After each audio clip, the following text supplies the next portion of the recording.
فلسطینی اتھارٹی نے ایک دن بھی جو ہے وہ چلنے نہیں دیا، مختلف ہیلوں بہانوں سے نہ صرف اس حکومت کو نہیں چلنے دیا بلکہ اس لیجسلیٹو اسمبلی کے مینڈیٹ کو کبھی بھی تسلیم نہیں کیا گیا۔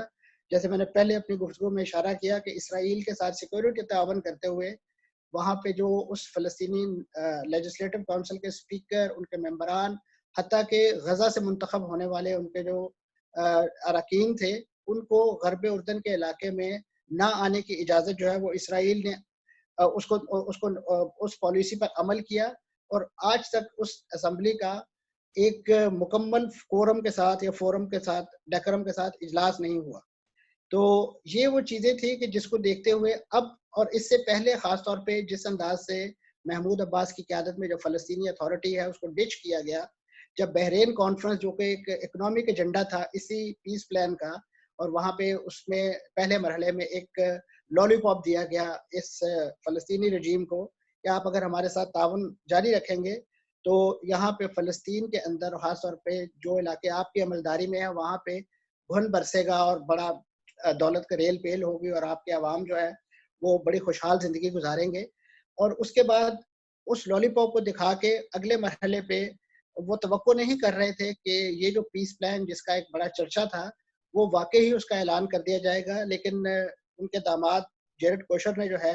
وہ اپنے اس بیبی کو، میں سمجھتا ہوں اس کی جسے کہنا چاہیے پری میچور برتھ جو ہے وہ کروا کے دم لیا، اور صحیح۔ آج فلسطینی جو ہیں وہ اسی وجہ سے حیران اور پریشان ہیں کہ ہم جس چیز کو خواب و خیال سمجھتے رہے ہیں آج وہ چیز حقیقت ہونے جا رہی ہے، اور اگر یہ چیز زمین پر امپلیمنٹ ہو گئی تو اس کے بعد ان کا اپنا وجود، آج بھی فلسطینی جو صدر ہیں وہ اس بات کے یعنی محتاج ہیں کہ انہوں نے اگر غرب اردن سے باہر اپنے ہیلی کاپٹر یا جہاز پر بھی فلائی کرنا ہے تو وہ اس کا نو آبجیکشن سرٹیفکیٹ اسرائیلی ایویشن سے لیتے ہیں، اسرائیلی ڈیفنس فورسز سے لیتے ہیں۔ تو اس یعنی نام نہاد آزاد فلسطینی ریاست جو ہے اس کے اندر بھی انہیں جو ہے وہ اتنی آزادی بھی نہیں تھی کہ وہ آزادی ہے جیسے آپ کہنا چاہیے نقل و حرکت جو ہے وہ خود بھی نہیں کر سکتے تھے، اچھا، تو تو اس بجائے میں ان کے اپنے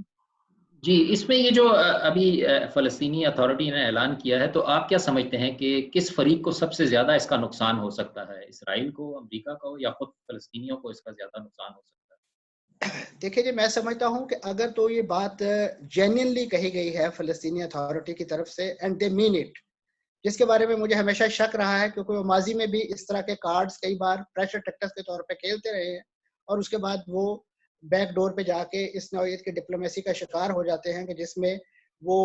الٹے پاؤں چل پھرتے ہیں، یا یو ٹرن کا جو ایک ٹرم یوز کی جاتی ہے وہ لینے میں بہت خیر ہے۔ لیکن اگر اس میں وہ اس بار ریئلی سنجیدہ ہیں اور اس معاملے کو وہ حقیقی معنوں میں منطقی انجام تک پہنچانا چاہتے ہیں، تو میں سمجھتا ہوں اس کا سب سے بڑا نقصان جو ہے اسرائیل اور پھر یقیناً اس کے جو پیٹرن ان چیف امریکہ کو ہوگا، اور ان کا پورا جو ایک خطے کو ٹیک اوور کرنے کا جو پلان ہے وہ سارے کا سارا زمین بوس ہو جائے گا، کیونکہ اس کوآپریشن کے بغیر وہاں پہ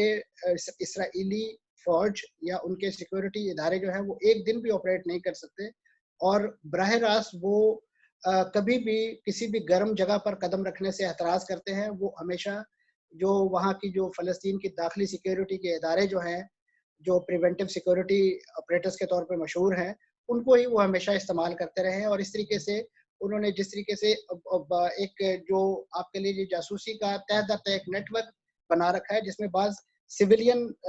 جاسوسی ایجنسیاں بھی شامل ہیں جو فلسطین کے اندر آپریٹ کرتی ہیں، تو وہ اگر سارے کے سارے اس وقت ہاتھ کھڑے کر دیے ہیں، انہوں نے ہینڈز اپ کر دیے ہیں، تو اس کا بہت بڑا نقصان جو ہے وہ اسرائیل کو ہونے جا رہا ہے۔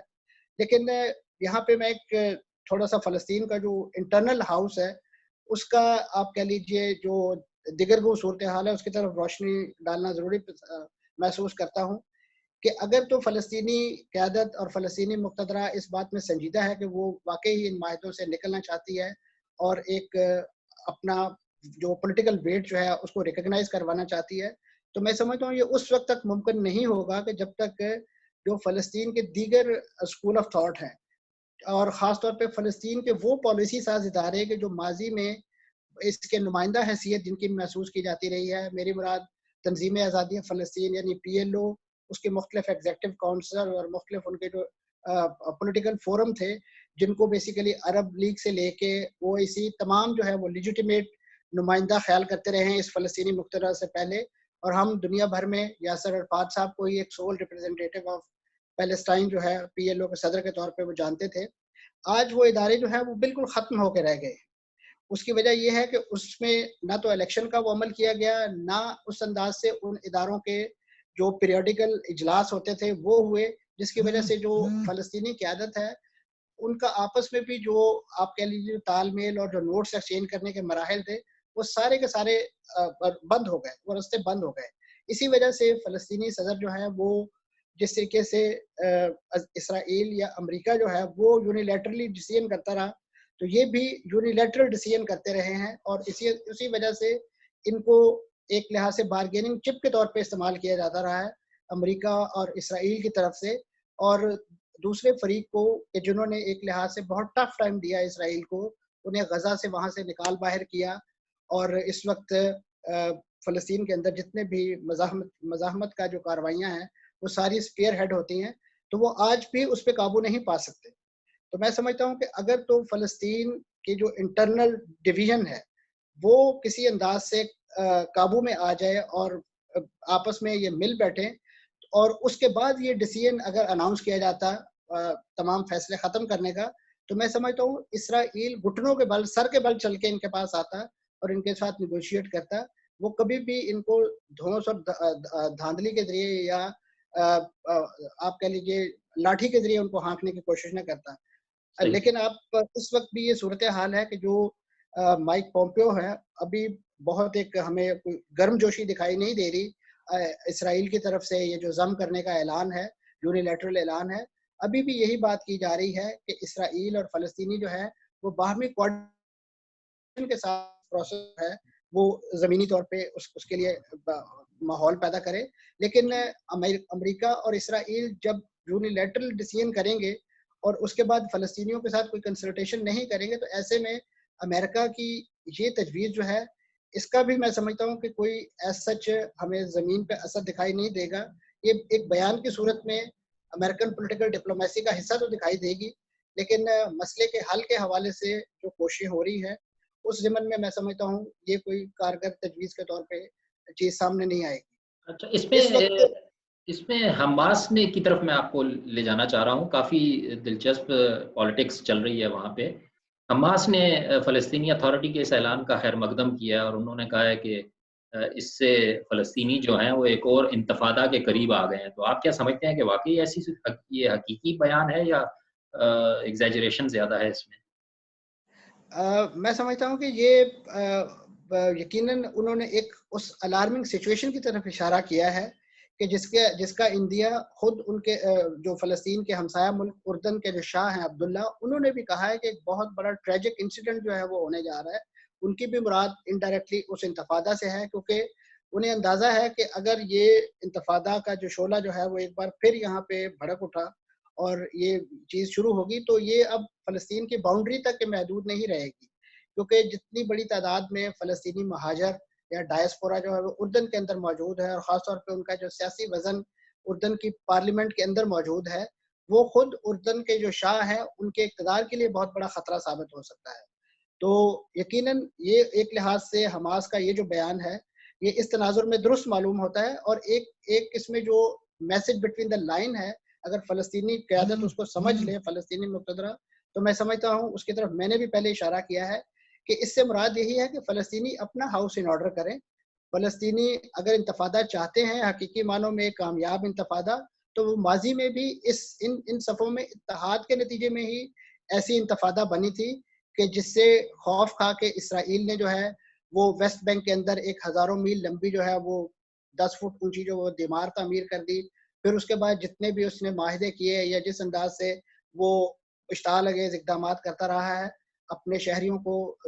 کے تحفظ کے نام پہ، تو وہ بنیادی طور پہ اس وقت کی جو ایک انٹیگریٹڈ فورس تھی جو فلسطینیوں کی، اس کے خوف سے، اس کے ڈر سے ہی وہ کر پا رہا تھا۔ لیکن اب کیونکہ وہ انہیں یہ نظر آ رہا ہے کہ ہم فلسطینی مقتدرہ کے ساتھ جو ایک سیکورٹی کوآپریشن کے نام پر جس انداز سے ہم حماس یا اسلامی جہاد یا دیگر جو عسکری تنظیمیں ہیں ان کے لوگوں کو آئے روز گرفتار کر رہے ہیں اور ان کو ان کی رہائی کے حوالے سے دنیا بھر میں جتنے بھی انٹرنیشنل فورم، چاہے وہ ایمنسٹی ہے یا اور اسیران کی تنظیمیں ہیں، ان کے جتنے بھی کالز ہیں وہ آئے روز دیوار سے دے مارتے ہیں، تو انہیں تو اس بات پہ یقیناً خوشی ہے. لیکن حماس نے جس انتفاضہ کی ریوائول کی طرف اشارہ کیا ہے، میں سمجھتا ہوں کہ اس کا راستہ ان تمام فلسطینی تنظیموں کے اتحاد، باہمی کوارڈینیشن اور اسی انداز کی جگانگت سے ہو کے گزرتا ہے کہ جو ماضی میں جو ہمیں یاسر عرفات صاحب کی قیادت میں دیکھنے کو ملی، اور اسی نوعیت کی اسٹرینتھ جو ہے وہ اس وقت دکھانے کی ضرورت ہے. کیونکہ ادروائز جس انداز سے چیزوں کو بلڈوز کیا جا رہا ہے، اور خاص طور پہ اس اتحاد نئی جو فلسطین اسرائیل کے اندر اتحادی حکومت بنی ہے، انہوں نے جس طرح ایک اپنا جو روڈ میپ جو ہے وہ چاک آؤٹ کیا ہے کہ جولائی 1 سے وہ اس پہ امپلیمنٹ کرنا شروع کر دیں گے، تو یہ فلسطین کے اندر بہت بڑی تباہی جو ہے اس کی بنیاد رکھنے جا رہے ہیں. اور جس انداز سے ایک ہمیں پہ ایک سکون نظر آ رہا تھا یا خاموشی نظر آ رہی تھی، تو فلسطینی کی جو تاریخ پہ نظر رکھنے والے لوگ ہیں یا جو مبصر ہیں، وہ اس بات کو یقینی اچھے طور پہ جانتے ہیں کہ یہ لل بیفور دا اسٹارم تو ہو سکتا ہے، لیکن اس کو اگر کوئی یہ سمجھتا ہے کہ فلسطینی اب بالکل نچلے بیٹھ گئے ہیں اور ان کو جس انداز سے بھی آپ دبانا چاہیں گے، اگر وہ بھوکے مر رہے ہیں تو وہ کسی نہ کسی کمپرومائز پہ آ جائیں گے، تو اگر جو غزہ کی پٹی جو ہے اس کو پچھلے 12 سال کے اندر محاصرے میں رکھ کے دنیا بھر سے کاٹ کے آج تک ان کے گھٹنے نہیں لگوائے جا سکے ہیں، تو جو فلسطینی قدرے خوشحال زندگی گزار رہے ہیں اور انہیں انٹرنیشنل امداد بھی جو ہے، اور یہاں پہ ہارون صاحب خاص طور پہ اس چیز کی طرف اشارہ ضروری معلوم ہوتا ہے کہ یہ جو ڈیسیژن ہے جو فلسطین کے اندر جو الاؤ پک رہا ہے وہ تو اپنی جگہ پک رہا ہے، لیکن جو بین الاقوامی برادری خاص طور پہ جو یورپی یونین کی طرف سے یہ جو یونیلیٹرل انیکسیشن کا جو پلان ہے اس پر بہت سخت رد عمل دیکھنے میں آیا ہے. اور اسی انداز سے جو عرب دنیا ہے جو ماضی میں ہمیں اس ایشو پہ قدرے تقسیم نظر آتی تھی، سعودی عرب کی طرف سے بہت ہارڈ ہیٹنگ اسٹیٹمنٹ وہ اس پلان کے حوالے سے دیکھنے میں آئی ہے. خود یو اے ای جو ایک لحاظ سے خیال کیا جاتا ہے کہ ان کا ایک سافٹ کارنر ہے ٹورڈز زائنسٹ اسٹیٹ، لیکن ان تمام نے جو ہے اس وقت ہم ٹھوک کے جو ہے اس پلان کی جو ہے مخالفت کی ہے. تو یہ یقیناً اتنا ایزی گوئنگ نہیں ہوگا جتنا اس وقت ہمیں دکھائی دے رہا ہے یا اس کو پورٹرے کیا جا رہا ہے، اور اسی لیے اسرائیل جو ہے وہ بہت پھونک پھونک پر جو ہے قدم رکھ رہا ہے اور ان ساری میں اسی چیزوں کو. طرف آنا چاہ رہا تھا کہ اسرائیل اور امریکہ کا اس پہ کیا رد عمل اب تک سامنے آیا ہے؟ کیا کوئی ڈرے ہوئے نظر آ رہے ہیں یا معمول کی کوئی دھمکی سمجھ کے اس کو اگنور کر رہے ہیں؟ دیکھیں جی، اس وقت اگر تو ماضی کا آپ ٹریک ریکارڈ دیکھیں امریکہ اور اسرائیل کا، اور خاص طور پہ ڈونلڈ ٹرمپ صاحب کے جو سربراہی ہے اس میں، تو وہ تو ایک ایگزیکٹو آرڈر پاس کرنے کے عادی ہیں، یا اس سے بھی ایک مرحلہ اگر آپ زیادہ ایزی گوئنگ، تو وہ تو ایک ٹویٹ کے ذریعے سارے اقدامات جو ہیں وہ کرنے کے قائل ہیں. اگر ان کے سیکرٹری خارجہ جو ہیں وہ اس وقت فلسطین اور اسرائیل کوارڈینیشن کی بات کر رہے ہیں اور ایسے موقع پہ کر رہے ہیں کہ جب انہوں نے خود اسرائیل کا ابھی پچھلے دنوں دورہ کیا ہے، تو یہ بیان جو اسرائیلی اور فلسطینی کوارڈینیشن کا ہے ان کے ترجمان کی طرف سے دیکھنے میں آیا ہے، ان کے ترجمان کی طرف سے سامنے میں آیا ہے، تو یقیناً انہیں زمینی صورتحال کا اندازہ ہے، تو اسی وجہ سے وہ ایک لحاظ سے کوشیس اسٹیٹمنٹ دے رہے ہیں اور اسرائیل کو ان تمام چیزوں کو پرپورشنیٹلی دیکھنے کے لیے ایک لحاظ سے میسج دے رہے ہیں کہ وہ کوئی بھی اقدامات یا راست اقدام کرنے سے پہلے سارے زمینی حقائق ضرور دیکھیں، کیونکہ اس وقت جو دنیا کی صورتحال خاص طور پہ اس کووڈ-19 کے بعد جو بن چکی ہے وہ کوئی اتنی فیوریبل نہیں ہے، خاص طور پہ اس طرح کے اقدامات جس میں آپ لوگوں کی جو زمین ہے اس کو مکمل طور پہ ہتھانے اور انہیں مکمل طور پہ دیوار سے لگانے کے اقدامات کریں گے. تو اب فلسطینی تو وہ قوم ہے کہ جو ماضی میں کسی بھی دباؤ میں نہیں آئی،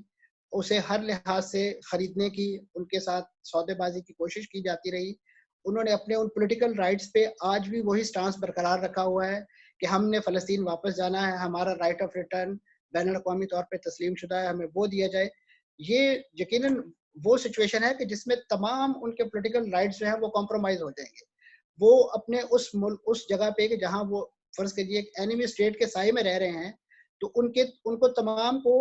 ان کی پراپرٹی کو ایبسینٹی پراپرٹی قرار دے دیا جائے گا، اور اس پہ اسرائیل کسی بھی وقت قبضہ کر سکتا ہے، جیسے ماضی میں اس نے ایسٹ یروشلم یا اس کے گرد و نواح میں بسنے والوں کی جو پراپرٹیز ہیں، جو جائیدادیں ہیں، ان کو ایبسینٹی پراپرٹی قرار دے کے ان پہ قبضہ کیا،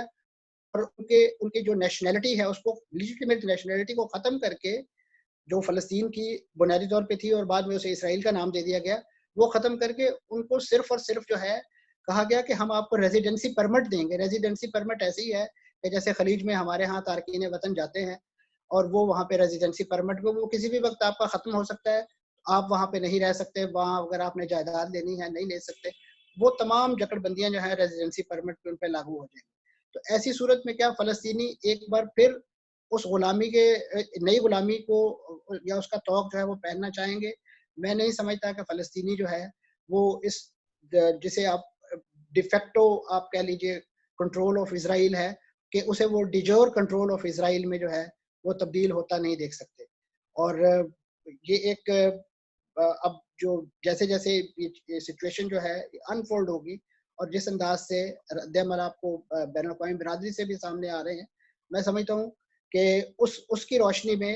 آپ دیکھیں گے کہ وہ جس کی طرف حماس کے اسٹیٹمنٹ میں اشارہ کیا گیا ہے کہ جو ایک نئی انتفاضہ ہے اس کا کہیں دروازہ نہ کھل جائے، یا ایک تیسری انتفاضہ جو ہے اس کا دروازہ نہ کھل جائے، تو مجھے تو کوئی سچویشن جو ہے اسی طرف جاتی ہوئی دکھائی دے رہی ہے۔ لیکن اس کے لیے جو تھوڑا سا فلسطینیوں کا اپنا جو ہاؤس ہے وہ ان آرڈر ہونا ضروری ہے، اس کے بغیر پھر وہی اسرائیلی سیکورٹی کوآپریشن اور اس کے نتیجے میں اسرائیلی جیلیں جو ہیں ان کا پیٹ فلسطینیوں سے ہی بھرا جائے گا، جو میرا خیال ہے اس وقت تک اپنی سیچوریشن کے پوائنٹ پہ ہے۔ وقت کی قلت ہے، نہیں تو موضوع تو کافی بڑا ہے اور پھر آپ کی معلومات بھی بے شک کافی نظر رکھتے ہیں آپ اس ساری اس پہ، ماشاءاللہ کافی اچھی معلومات ہیں آپ کی، کافی علم میں میرا بھی اضافہ ہوتا ہے، لیکن کاش کے وقت ذرا زیادہ ہوتا، اس میں اور بھی بہت سے سوال تھے، لیکن وقت کی قلت کی وجہ سے میرا خیال میں اس وقت تک اتنا ہی۔ دیکھنا یہی ہے جیسے کہ منصور صاحب نے بھی کہا کہ فلسطینی جو ہیں وہ اپنے گھر کو کتنا آرڈر میں پہلے لے کر آتے ہیں اور خود کتنے متحد ہوتے ہیں امریکہ اور پھر اسرائیل کو